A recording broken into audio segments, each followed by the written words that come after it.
In Racing Through Time, we look at the drivers, the teams, the races and the circuits that made motorsport history. The story of Lotus is the story of one man, Colin Chapman. Chapman's influence on the world of motor racing was immense. His unique talent as an engineer, designer, entrepreneur and above all, enthusiast.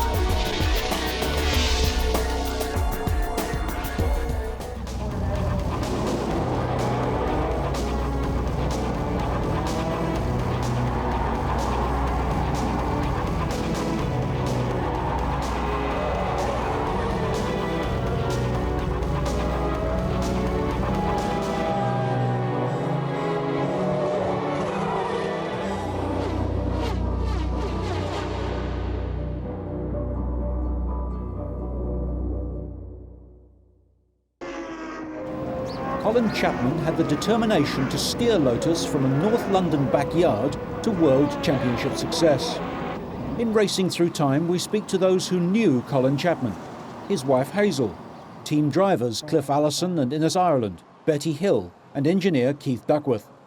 This is the story of how the team made its first steps towards Grand Prix success. Anthony Colin Bruce Chapman was born in Richmond in Surrey on the 19th of May 1928. His father was the owner of the Orange Tree Public House and later moved to the Railway Hotel in Tottenham Lane, Hornsey, North London. Colin attended the Stationers' Company School in Hornsey. He decided on a career as an engineer. In March 1944, he was to meet the woman in his life, Hazel Williams, at a dance at the Hornsey Town Hall. It was the first dance I'd ever been to, as a matter of fact. And it's just amazing that I happened to meet him. Chapman enrolled at University College London in October 1945 to study engineering. He devoted his spare time to developing an interest in trading cars and motorsport. I mean, first of all, it was a bicycle, and then it was a motorbike. Cars, he used to dabble in second-hand cars, try and make a bit of money. Did she realise where it was going to lead? Not until he did actually make one. In the lockup at where I lived, the back of the house where I lived with my parents. We started in trials. We didn't race immediately. First of all, we went on these mud plugging trials, which were great fun. In 1948, Chapman graduated as a civil engineer and continued to compete in car trials. The vehicles used were similar to those used in club racing. While at university, Colin learned to fly and then joined the RAF in a short-term commission. This experience was to influence the rest of his life, owning his own plane and basing his designs on aircraft construction principles.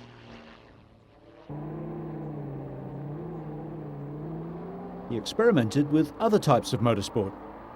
Well, then we did hill climbs and sprints, still with the trials cars. And then I suppose Colin got the bug for motor racing and started designing a car specifically for motor racing. So what started off as one car just for fun started to expand. Well, I think we built about 3 or 4 cars first before he started selling them to other people. The first Lotus made for sale was the Mark VI. It had a light but rigid multi-tubular space frame that would take a number of different engines and was sold as a kit of parts to avoid purchase tax. And I bought a kit to build a Lotus Mark VI, or I bought the chassis or organised that from Lotus and went to my local friendly Ford dealer, Skippers at Burnley, and organised to get back axles and front axles and all the bits of Ford that we use in the Mark VI. And so whilst at university, in one of the summer holidays, I built a Lotus Mark VI from this kit of bits. I had the 1100 Climax was available at that time, or just becoming available, and I actually got one of the first 25 of the racing 1100 Climaxes and fitted it into this Mark VI with a MG TC gearbox. I had great delusions of grandeur as a racing driver, and as soon as I finished at university, I attempted to race my Mark 6 Lotus. With some success? I wouldn't have said so. I then went to Goodwood again, and it was approaching the chicane that my brakes locked and refused to unlock, and I hit the chicane, which was a mobile lump of wood at that time, with a stack of geraniums along the top. And I moved this about 6 feet along, and I ended up with a plant pot full of geraniums in my lap and a very bent car. I'd already decided, really, that there were people who could drive naturally, and another category who gained competence by experience. I decided I was firmly in that category, and that it was actually a very slowly gaining competence with experience, and that therefore I better find something else to do. And so I couldn't afford to do otherwise. So I forgot about racing and concentrated on playing about with racing cars and engines. In October 1954, Colin and Hazel were married and bought a home near Barnet. Chapman was working long hours at 2 jobs, by day for British Aluminium and at night for Lotus. In those days, there wasn't anything else to do, really. I mean, we didn't watch television. There were no lovely restaurants to go to. People didn't dash off abroad for summer holidays and that sort of thing. You know, just after the war, there really wasn't an awful lot for young people to do. So working filled the gap, really. He used to come home and we had a drawing desk in our home, and he used to spend most of his time at that. He was just doing what he enjoyed, designing cars. In the early 50s, Britain didn't have a successful Grand Prix team. In sports car racing, it was a different story. Jaguar, with their C and D types, and the DB3S Aston Martin were taking on Ferrari, Maserati and Mercedes-Benz. Jaguar had already won Le Mans in 1951 and 53 and finished second in 1954. Small sports cars like MGs, HRGs and Fraser-Nashes were modified pre-war designs. Although Lotus had used Ford and MG engines, all this was to change when Coventry Climax introduced the 4-cylinder 1100cc single overhead camshaft engine. This had been developed from their successful fire pump unit. The engine was developed by Walter Hassan and Harry Mundy for Leonard Lee of Coventry Climax.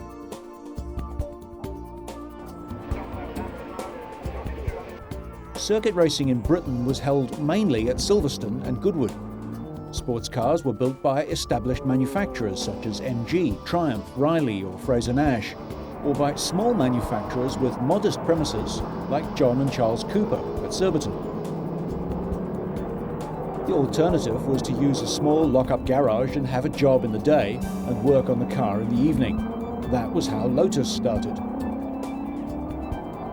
Colin Chapman decided his next car, however, would be truly aerodynamic. Mike Costin, now Chapman's partner, introduced him to his brother Frank, who was an aerodynamicist with de Havilland Aircraft Company. The result was the Lotus Mark 8, 9 and 10. Chapman designed the Lotus 8 with far more ambition.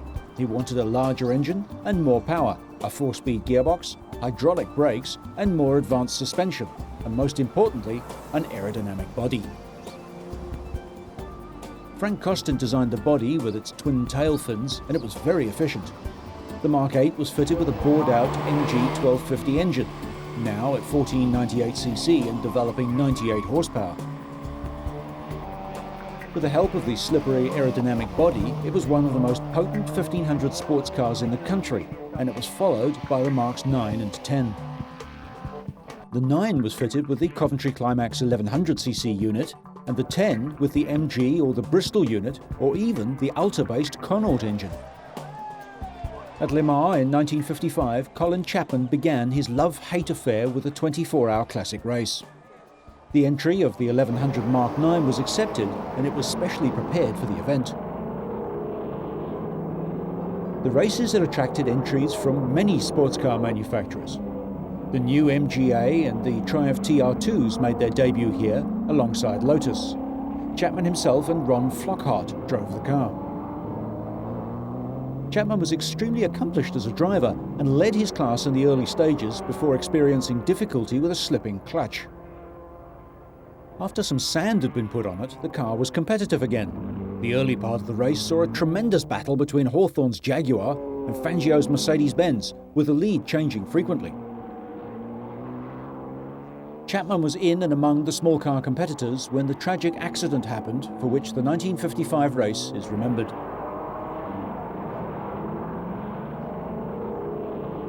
The Lotus had slid off at Arnage and was disqualified for backing out. This was not the last run-in between Lotus and the Le Mans officials. The race was won by Hawthorne and Bueb for Jaguar. In the 1955 Goodwood 9-hour race, Cliff Davis and Peter Scott Russell in their Bristol-engined Mark 10s battled with Archie Scott Brown's Lister Bristol. On this occasion, the Lister had the advantage over the Mark 10.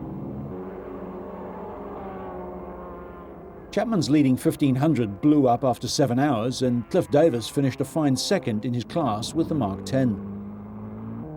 The TT at Dundrod in Northern Ireland in September was Lotus's best race in 1955.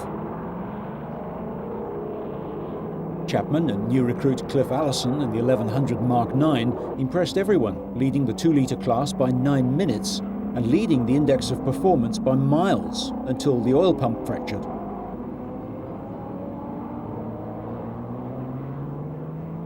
There were serious accidents at Dundrod which emphasised the dangers of motorsport at the time.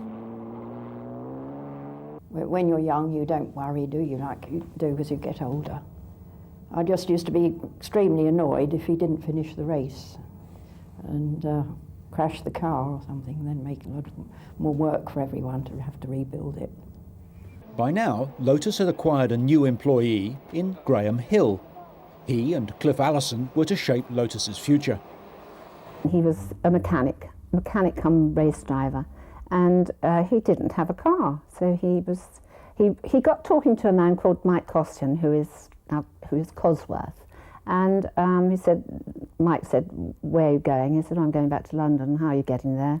"Well, I mean, can you give me a lift?" "Yeah, okay." So they got into this furniture van, and the driver just looked at this third person, and they tootled off down past Swanley. And there was a greasy spoon, so, you know, one of these terrible cafes. And Colin, and it happened to be Colin Chapman, who was the driver of this van, and he said, "Come on, we'll stop here and have something to eat." And they got talking, and Graham realised by then that it was Colin Chapman of Lotus, and he asked him for a job. Colin thought that he was Mike's friend, and Mike didn't know him any more than Colin or Graham knew. You know, they didn't know each other at all. They just happened along each other. So that was the beginning of their association with Colin and Lotus. When Colin wanted to have a replacement works driver, he contacted Reg Tanner, who was then the competition manager for Esso, and he looked through his list of drivers who he had contracted to him on other formulas, and I was one who was on the Formula 3.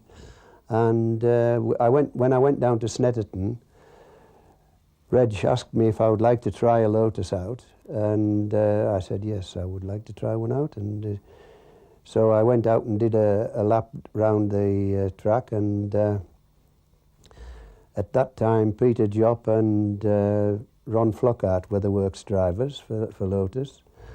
And I went reasonably quickly, and then I came in again, and Reg was in conversation with Colin, and they seemed quite pleased. And Reg said to me, "Do you think you could go a little bit quicker?" I said, "Oh yes, I could go quite a lot quicker, you know." He says, "Mind, don't bend it, because it's the only one we've got, you know." So I went out and went a little quicker and said thank you very much, and went on and did my own Formula 3 racing in the same day. And when I got back to Brough, way up in the frozen north, there was a contract from Lotus waiting on the table for me to drive for them. So that's how I originally joined Lotus. Was this a proper works car, or did Cliff own it? Well, in those days, to avoid paying purchase tax, which it was in those days, you could have one racing car each, and so we all ended up with a car each on the record, but they were all actually owned by the Team Lotus. An indication of Chapman and Costin's growing reputation was when they were invited by the owner of Vanwall, Tony Vandervelde, to redesign the chassis and body of the Grand Prix car in 1956. The result was superbly efficient, the teardrop-shaped Vanwall, which was to go on to great things. For the French Grand Prix at Reims, Chapman was invited to drive the Vanwall and in practice was shown around by Mike Hawthorne. Braking for the Tilloy hairpin at the end of the long straight was not a simple business. Unfortunately, due to ineffective rear brakes, Chapman crashed into a concrete post, his only chance to drive in a Grand Prix. This was particularly unfortunate as he was just getting used to the car, and it was widely thought that Chapman would have made a first-rate Grand Prix driver if he'd so wished. He was a very good driver. I quite think that had he not been more interested in the mechanical side and the cars, he would have certainly made a very good Grand Prix driver. The Chapman-Costin modified Vanwall gave Stirling Moss and Tony Brooks their victory in the British Grand Prix at Aintree. Moss also won at Pescara in Italy and the Italian Grand Prix in 1957. In 1958, Moss battled with Mike Hawthorne's Ferrari for the World Championship. Vanwalls, driven by Moss and Brooks, won 8 World Championship Grand Prix during the year and the Constructors' Championship for the first time in 1958. Moss lost the driver's crown by just 1 point to Mike Hawthorne. Chapman was even asked by BRM to assist with their cars. There was a period where several people asked him to drive their car that they designed in motor racing, and that rather annoyed me because I didn't think they were up to his standard of designing cars. And they expected him to drive it in a race and then redesign it for them, which I thought was a competition for us.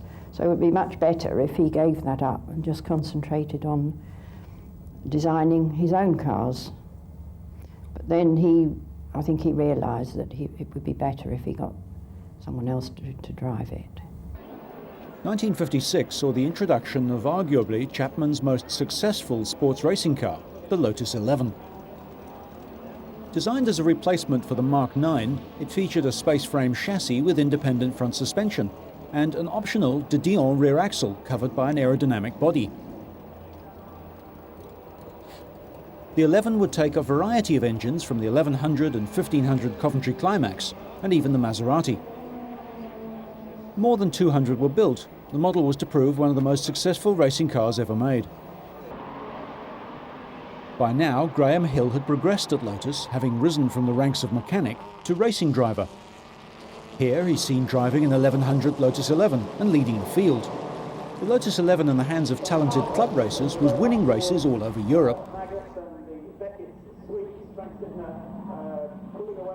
Graham Hill wins at Alton Park, although at Le Mans he was back on the spanners as chief mechanic. Despite the fracas in 1955, Lotus entered 3 cars for 56. 2 were 1100s and 1 had the 1500 Climax engine. At the start, Stirling Moss, as usual, sped into the lead with his Aston Martin, followed by Ron Flockhart in the Ecurie Cross D-Type Jaguar. The Works Jaguar team was decimated by a crash in the S's and fuel injection problems on Hawthorne's car, leaving Flockhart and Sanderson to battle it out with Moss and Peter Collins for the lead. Meanwhile, Chapman in the 1500 car was well up with the Porsche opposition, and Cliff Allison was leading the 1100s. At dawn, the usual tricky mist settled on the surface. Allison hit a large dog which ran onto the circuit, and as a result, the car was retired, badly damaged. By the middle of the day, Chapman and Herbert Mackay Fraser's 1500 retired with big end failure. Peter Jopp and Reg Bittnell were involved in a scrap with Hugos and Bentley in the Cooper for the 1100cc class. This battle was watched by sometime Lotus drivers Hawthorne and Flockhart. The Lotus was catching the Cooper and, to everyone's surprise, overtook on the last lap to win the 1100s and make Chapman's day. Flockhart and Sanderson won the race for Jaguar, and the little Lotuses finished first and fourth in the Index of Performance. The sport's governing body had announced the introduction of Formula 2 for 1500cc cars in 1956, and Chapman decided to build the Lotus 12 to compete in this formula. Coil springs and the Chapman strut rear suspension were a feature of the car. Its main opposition was from Cooper. The Lotus 12 was front-engined, while the Cooper was rear-engined. Both cars were powered by the Coventry Climax twin-cam engine. At this time, Cooper was still using transverse leaf springs and wishbones together with their damper units. Cliff Allison is here seen reunited with the Lotus 12. We talk to another great Lotus name, Innes Ireland. A friend of my brother came down to Goodwood once when I was racing the Brooklands Riley 9, and he saw there were Lotus 11s racing around, and that evening after the race he said, you know, why don't you... I was always trying to beat the handicapper with my little Riley, and doing quite well at it by one way or another. And he said, why don't you get, you know, a Lotus 11? And I said, well, it's, you know, I don't quite have enough money to do that. And he said, well, you know, I'll probably help you out. And so we finished up, you know, working something out. And so I went and bought a Lotus 11. And I raced that in a couple of meetings at the end of 1956. One at Goodwood, the last of their club BARC club meetings. And then I raced again at Aintree. There was a race meeting at Aintree. I was then on my way up to the Highlands to go deer stalking, and so just did the race on the way and then parked the car and left the car on its trailer somewhere and went on up to Scotland. And so that, you know, I was fairly competitive straight away on equal terms with people like Alan Stacey, who was driving for Lotus, and Keith Hall and Peter Ashdown and people.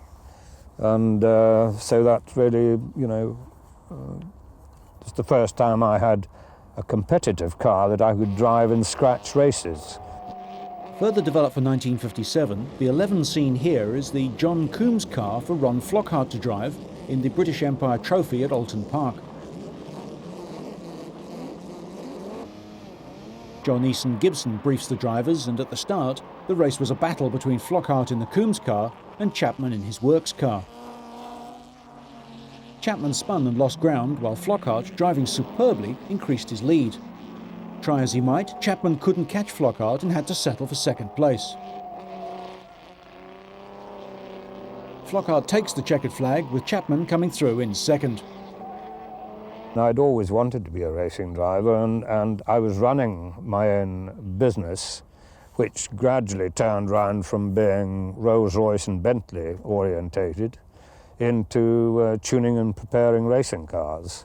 And I finished up running a team of about half a dozen Lotus 11s. And I think we had a Lola and one or two other things, you know. But I was entering and preparing and transporting these cars to all the meetings. And so I was doing my own motor racing, but also making something of an income by preparing other people's cars.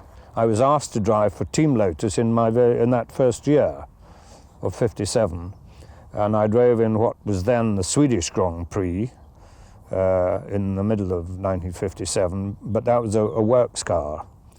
And again, I drove in the 3-hour race at Spa that year, in 57. But again, it was a works car. It wasn't, and it was 1500cc as opposed to my own private car, which was 1100.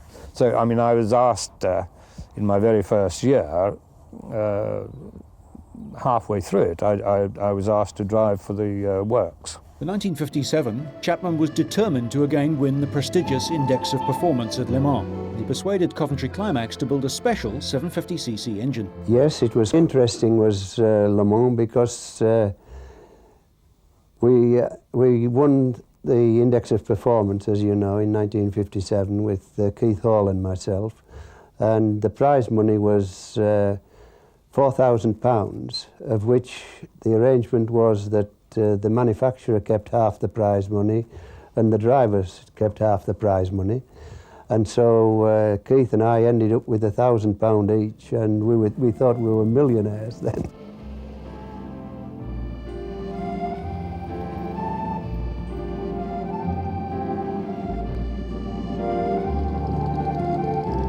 How did Coventry Climax reduce the engine's capacity?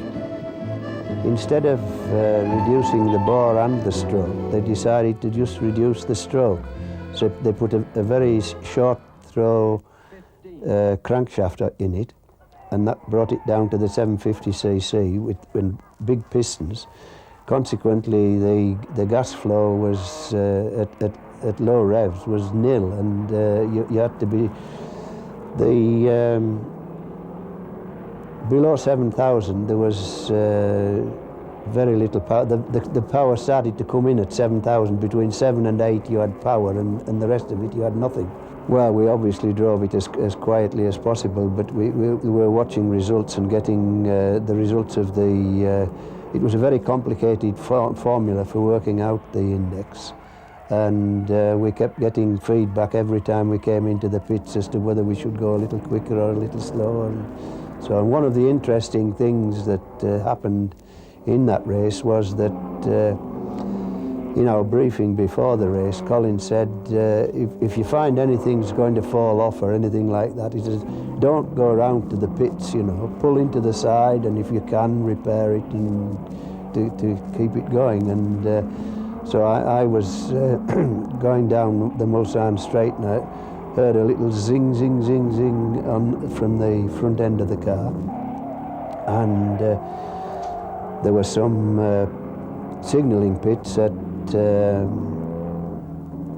Mulsanne's corner there, and so I just got past them, and then I pulled onto the side of the road, and I lifted the bonnet, and the wheel arch, where it came down at the back, a little bit of aluminium had broken, and it flapped up, and the wheel was catching on this aluminium, and it was making this zing zing, so I just straightened up the piece of aluminium and got it back into the car and drove around again. And of course I didn't realise, but that caused them all to have kittens in the pits because they thought the car had packed in. Yes, oh yes, it was all very carefully calculated, and the Frenchmen, being what they are, they'd made the prize for the index the same as the prize for the overall winners.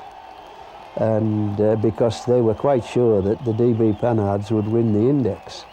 And they were quite miffed when we won the index because we got all this prize money, which was superb. 1958 saw the Lotus 15 introduced, built to take larger engines, including the new Formula 2 1500 Coventry Climax unit. Fast but fragile, it was fitted with a new Lotus gearbox known as the Queer Box. Best races I had, which got me some attention, was the 3-hour race at Clermont-Ferrand, which was a World Championship race, a 3-hour race, and with my little Lotus 11 I beat all the bloody works 3-litre Ferraris, Trintignant, Jean Joubert and the lot of them, which, you know, sort of, when Enzo Ferrari had, he said, they were beaten by who? Driving a what? You know, little Lotus 11, and you know, that was an amazing, you know, because I, you know, won the thing outright. 1958 was not a good year for Lotus in sports car racing. The 15 was fast but unreliable. Hill won some smaller races, as did Roy Salvadori in the Coombs car, including the Gold Cup at Alton Park. At Le Mans, the 2-litre of Hill and Allison, although quicker than the Ferraris, lasted only 3 laps. All the Lotuses retired except the 750 car of Stacey and Dixon, which was still running at 4 o'clock in 20th place. At Monaco in '58, Chapman had been persuaded to try his hand at Grand Prix racing, following the Vanwall example.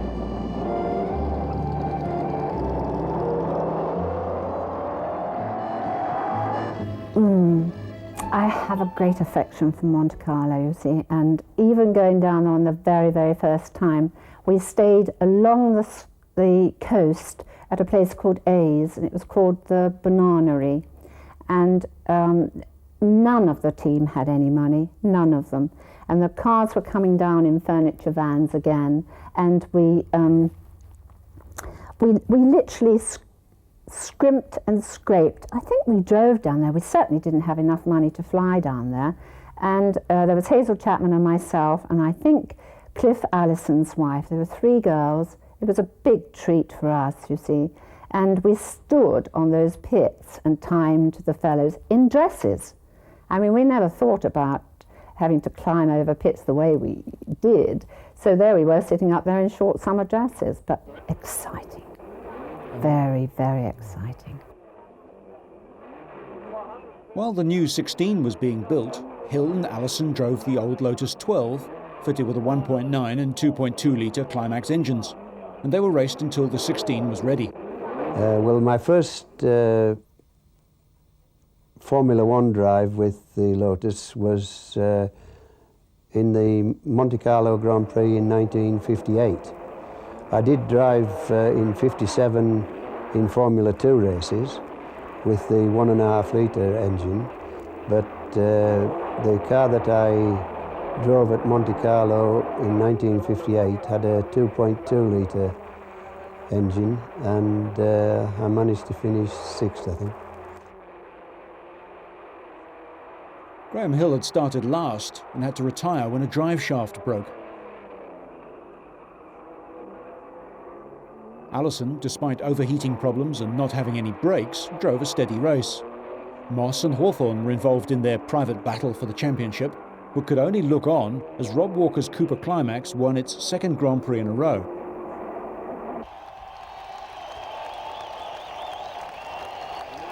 Why was the Cooper better than the Lotus? Well, I think it was probably due to the handling characteristics of the car, and possibly a little bit to the drivers, because I preferred driving on very fast circuits, and I think you'll find, if you look back in the records, that on the fast circuits the Lotus was quicker than the Cooper, and on the twisty circuits the Cooper was better. The Cooper was rear-engined, of course, in those days, and I think probably had a little bit better traction. The Belgian Grand Prix, held at the Spa-Francorchamps circuit, was always an exciting race. Due to a mix-up at the start by the timekeepers, several cars were already overheating when the race started.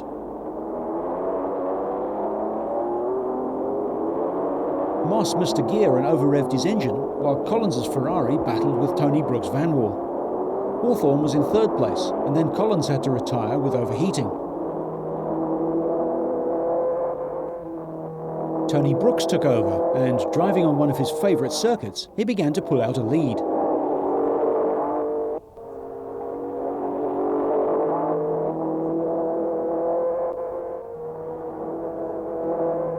Brooks revelled in the fast and daunting high-speed curves at Spa. Another enjoying the high-speed race was Cliff Allison. The thing I liked going fast, you know, the faster the car went, the better. I had no fear of speed at all, and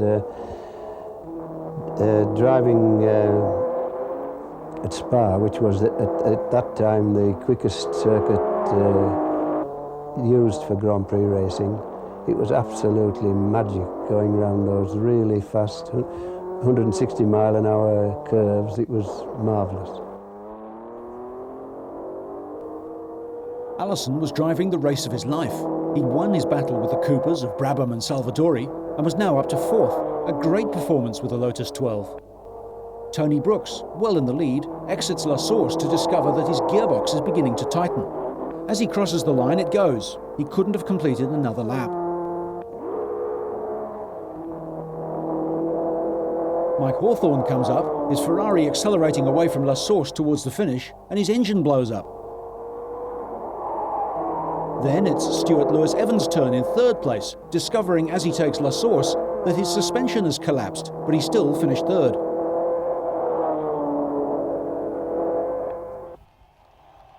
In fourth place across the line is Cliff Allison in the Lotus. One more lap and I would have won it, yes.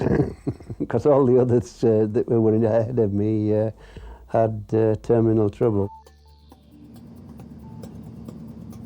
For the French Grand Prix at Reims, Chapman introduced the Vanwall look-alike Lotus 16. The space frame chassis was again front-engined, powered by the 2.2-litre Coventry Climax. The Lotus quadrant gearbox proved difficult to keep operational. Keith Duckworth had joined the company to try and sort out problems with the gearbox, which he did by introducing a motorcycle-style positive stop mechanism, which today would be called sequential shift. Colin Chapman's strut suspension was used front and rear.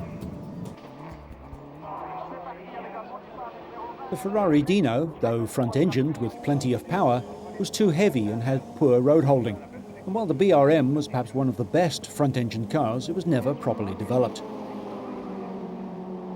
So, how did the Cooper maintain its advantage over Lotus?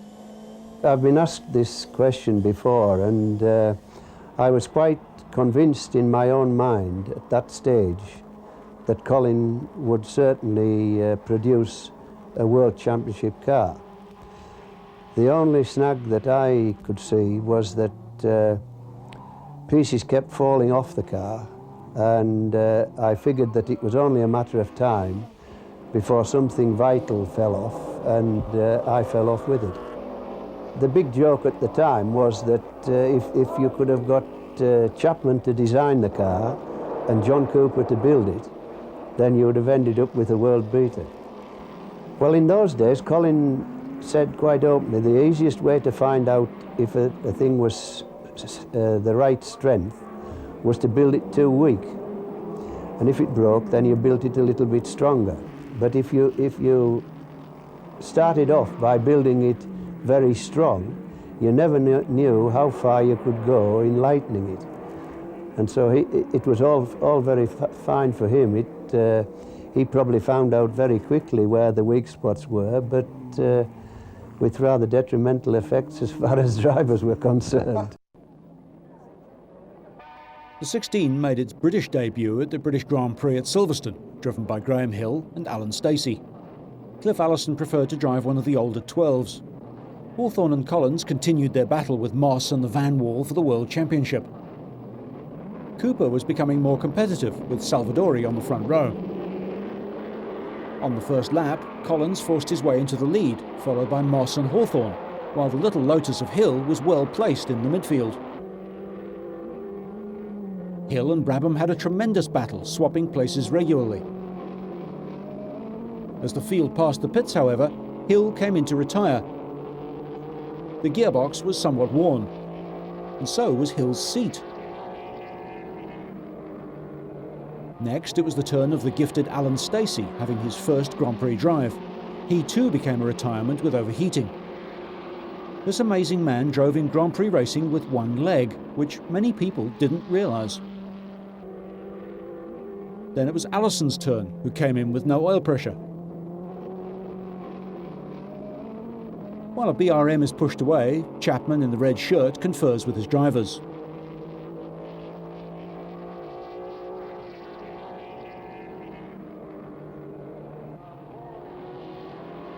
Out on the track, Hawthorne is in second place. Collins comes through to win the race, while the teams plan the next event at the Nürburgring. We all entered into the spirit of things, but Graham Hill was quite a practical joker, and Lewis Evans and Harry Schell, Mike Hawthorne.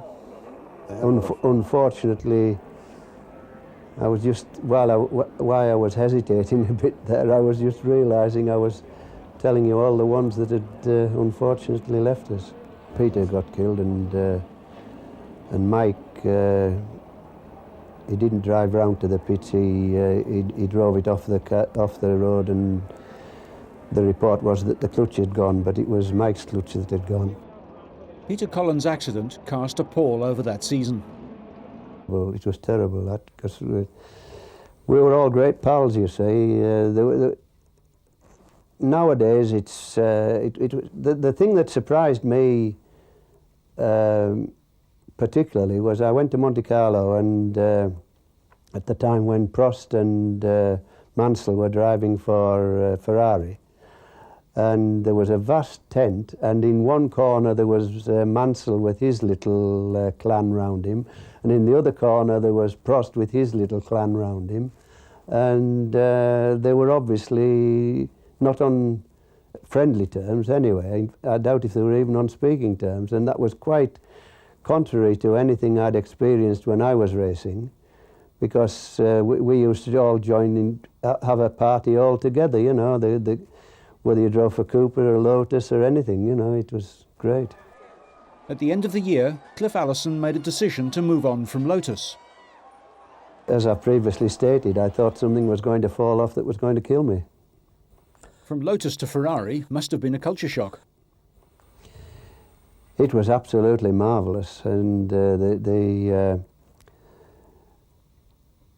Ferrari in those days was quite a dictator, and what he said was law, you know, and I think as long as you appreciated that and did as you were told, as it were, then you got on all right with him. And fortunately, I never had any problems with Ferrari. A lot of drivers have complained that they did have problems, but I didn't.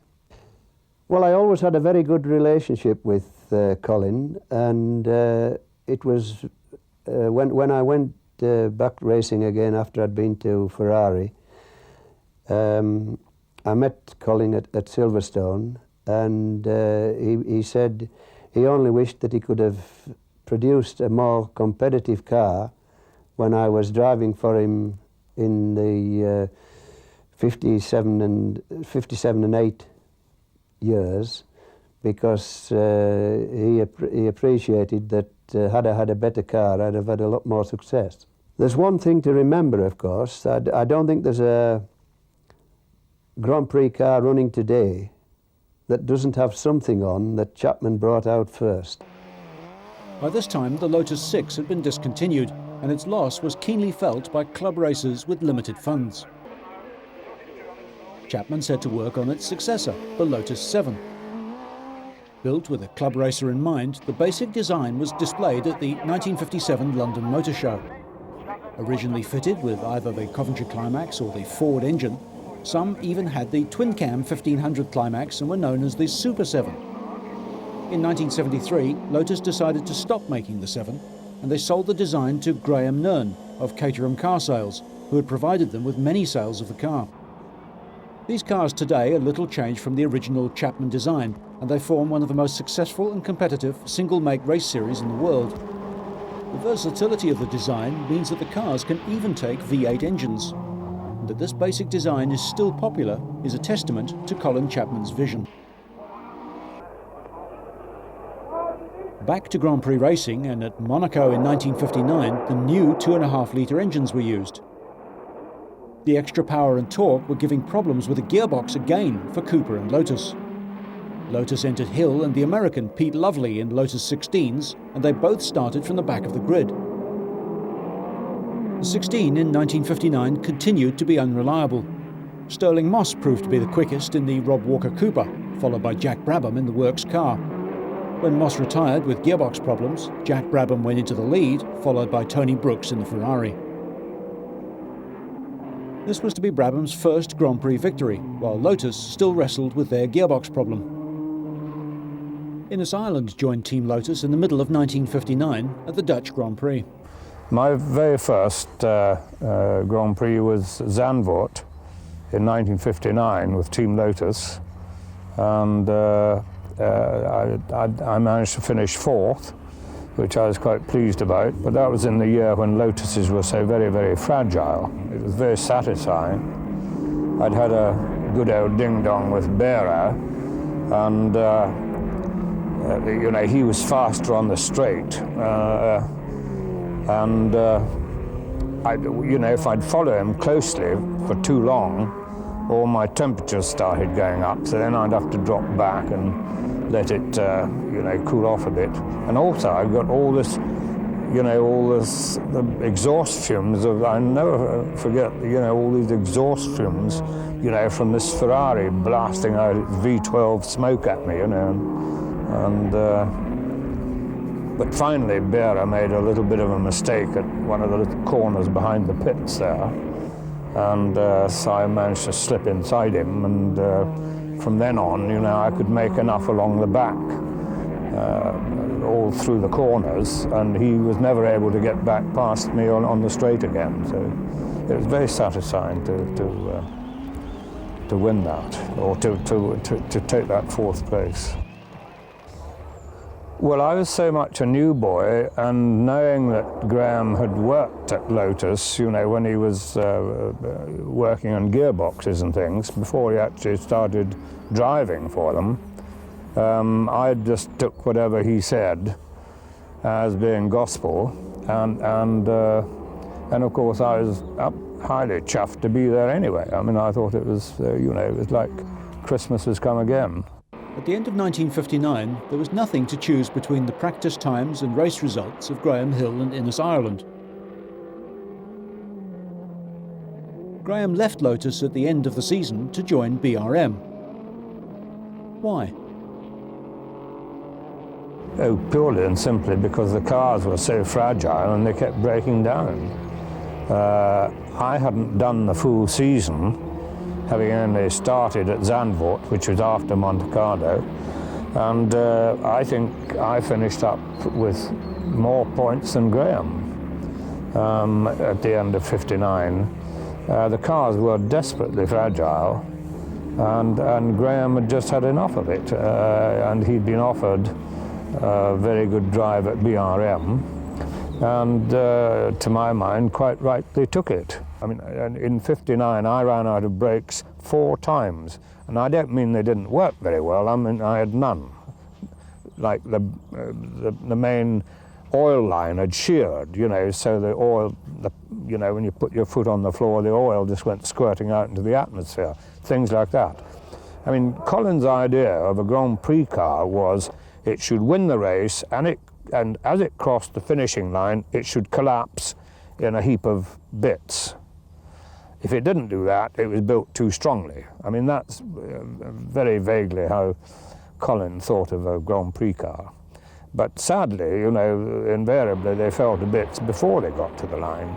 I don't actually think any of the problems I had with Lotus actually affected my driving, because that may mean that I'm intensely thick. I don't know, but I always felt that as long as you knew and understood what the problem had been, then it shouldn't have any effect on you.